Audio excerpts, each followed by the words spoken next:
Shavua Tov and Chag Sameach. As in a very short while we will be entering into Chanukah, and I hope that everybody, wherever you are, will find the lights of the Chanukiah to be ones that give you joy, sason v'simcha, and that you'll be able to take time to just look at the candles. There is a Kabbalistic belief that also the Hasidim discuss that there is a supernal light of creation called the Or Haganuz. It's really the hidden light, and that that light has been sort of sequestered or kept as a precious treasure by the Kadosh Baruch Hu, by God, by the source of creation, Kor HaChaim, and that at Hanukkah, embedded within in the Hanukkah candles, is a spark of that. I like that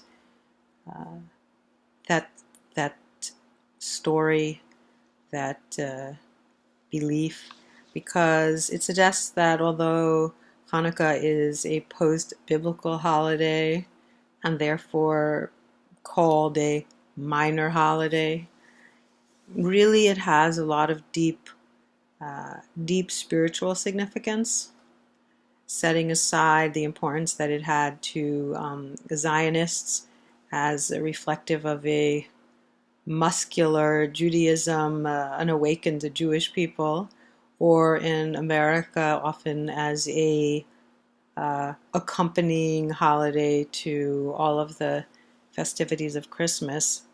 In and of itself, it's not such a unimportant just because it's minor.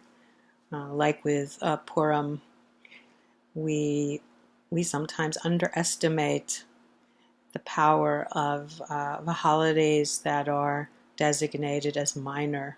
So I invite you during this week and this last week of our time together to find time to meditate, reflect, sing, pray, with the idea that the Hanukkah lights are really an invitation to awaken in us the spirit of creation as we enter these short days and long nights, and the earth is in a way in hibernation in the northern hemisphere.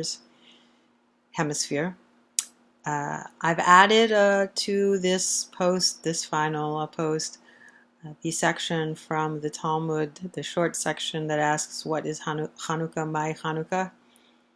Which comes somewhat out of the blue, as if practically Hanukkah had been forgotten, its origins, and yet it was still being celebrated and observed. And so the Chachamim needed to add some context and to create their own narrative as well. As we conclude our class together, I really would like to thank everybody for your participation, for your enthusiasm, and I hope that, as you'll see on the discussion board for this week, we'll get to wrap up together and share what for me has been a very meaningful semester with you. And please feel free to reach out and stay in touch with me, regardless of whether or not we have a class together. So, Chag Urim Sameach, and eat those latkes, but not too many. Or sufganiyot, not too many either.